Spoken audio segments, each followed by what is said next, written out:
Getting married has always been known to be every little girl's dream. Wearing the big white dress, walking down the aisle and saying "I do" has always been possible for heterosexual couples. But having a big white wedding is also a dream shared by many gay couples. I've always wanted to have a massive ceremony. I wanted like the Sex and the City sort of wedding.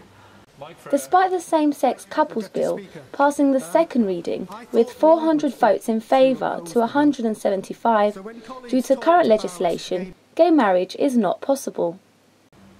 The same-sex marriage bill was first introduced to Parliament in 2013. It was recently discussed and passed the second stage of the reading in February. Plans are to be introduced before the next election in 2015. But for now, couples like Michael and Brandon can only get married through civil partnership. Married for over a year now, Michael can only wish to one day get the marriage and wedding he's always dreamed of. I do have bigger dreams than what my civil partnership ceremony was. It was very simple. I only had a couple of friends, and it was so rushed because, well, he could only be here for about 2 weeks, so we didn't have time to get my dream wedding. The Civil Partnership Act was first introduced in 2004, allowing people of the same sex to become civil partners, and was seen as a step forward for equality for gay people.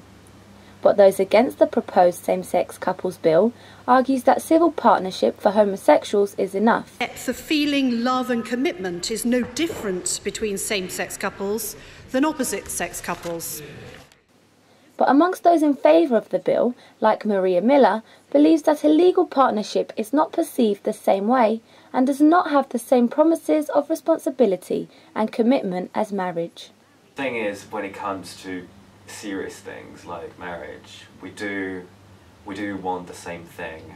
We do want that feeling of waking up next to each other every morning, getting each other breakfast. And marriage to me is exactly that, is finding that person that you want to share your life with for the rest of your life. And that is the right person that can be the father of your children and the grandfather of your grandchildren. If given the go-ahead, the bill enables same-sex couples to marry in civil ceremonies and allows religious organisations to opt in, but also protecting those who choose not to. There are couples that are religious, and they do want the same rights as every heterosexual couple out there. We can all get civil partnership, but it's more like it's our only choice. And if we decided to go to church and get married there, I feel like we should be able to. In March 2012, YouGov asked nearly 2,000 people across the UK if they supported gay marriage. 43% of those who took part supported same-sex marriage. 32% supported civil partnerships but opposed same-sex marriage. And 15% were completely opposed to both civil partnerships and same-sex marriage. The same-sex marriage bill allows all religious institutions to decide whether they want to conduct the same-sex marriage. Strongly opposed to the same-sex marriage bill is the Church of England, who believes marriage is between a man and a woman. The evangelical institution, part of the Church of England, welcomes all gay couples to the community, but say they cannot change the teachings the Bible has made.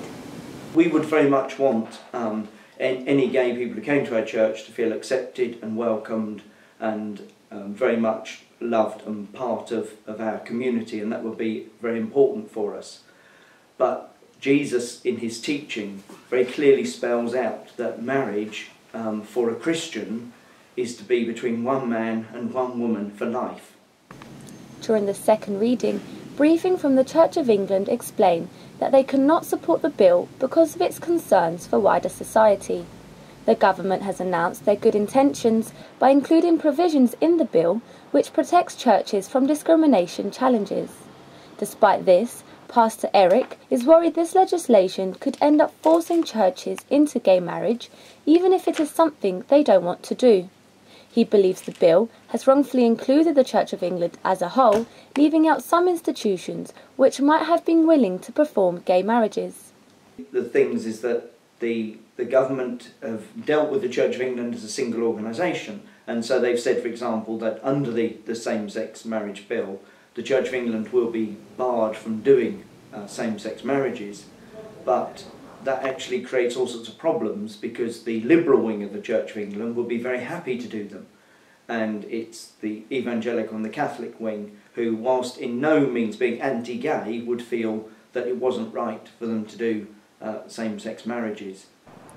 But councillor for Wincheap Ward in Canterbury, Lib Dem MP Nick Eaton-Green believes the bill is fine the way it is. Nick is very much neutral to the same-sex marriage and believes it is more a matter of conscience and personal opinion rather than anything else. The general view of the party has been in favour of same-sex marriage and that people should be allowed to marry whatever their gender. It's an entirely moral matter, it's a matter of personal choice, and I believe that personal choice is the critical and deciding issue on this. With a huge divide between conservative opinions of those in favour and those against, George Osborne, William Hague and Theresa May appealed to Conservative MPs to not oppose gay marriage and that it is the right thing to do at the right time. The controversial plan to legalise gay marriage passed to the third stage reading with a majority of 225 votes. One day I truly hope to get that massive ceremony that I've always dreamed of, having string quartet, piano, dolphins, all that stuff.